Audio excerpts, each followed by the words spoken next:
এই মুহূর্তের সবথেকে বড় খবর, ইস্তফার পরই তাপস রায়কে ফোন প্রশান্ত কিশোরের। কী কথা হলো দুজনের, চলুন জেনে নেওয়া যাক।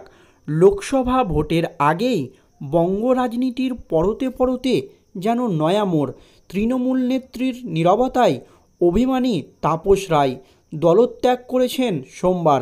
দলের সমস্ত পদ থেকে ইস্তফা দেওয়ার পর সাংবাদিক বৈঠকে নিজের সমস্ত অভিমান ও ক্ষোভের কথা উগরে দিয়েছেন তাপসবাবু। জোর জল্পনা যে তিনি বিজেপিতে যোগ দিবে, উত্তর কলকাতায় গেরুয়া শিবিরের প্রার্থী হবেন। সূত্রের খবর, এর মাঝেই আচমকায় তাকে ফোন করেন দুঁদে ভোটকৌশলী প্রশান্ত কিশোর ওরফে পিকে। কী কথা হলো দুজনের মধ্যে, তা নিয়ে এখন জোর গুঞ্জন রাজ্য রাজনীতিতে।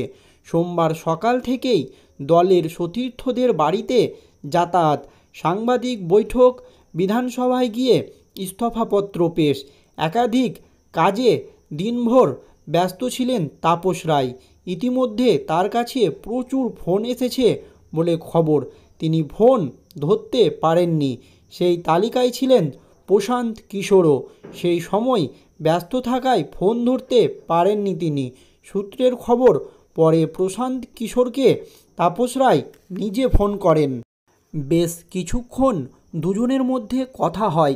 আপাতত তাপসবাবুকে বিশ্রাম নেওয়ার পরামর্শ দিয়েছে পিকে, অর্থাৎ প্রশান্ত কিশোর। অর্থাৎ তৃণমূল ছাড়লেও এখনও তাড়াহুড়ো করে অন্য কোনো দলে যাওয়া ঠিক হবে না বলেই পিকের বার্তা মনে করছে ওয়াকিবহাল মহল। প্রসঙ্গত, তৃণমূলের সঙ্গে পিকের সম্পর্ক বেশ ভালো। সেই দিক থেকে তাপস রায়কে ফোন করে বিশ্রামের পরামর্শ দেওয়া বিশেষ তাৎপর্য বলে মনে করছে রাজনৈতিক মহল।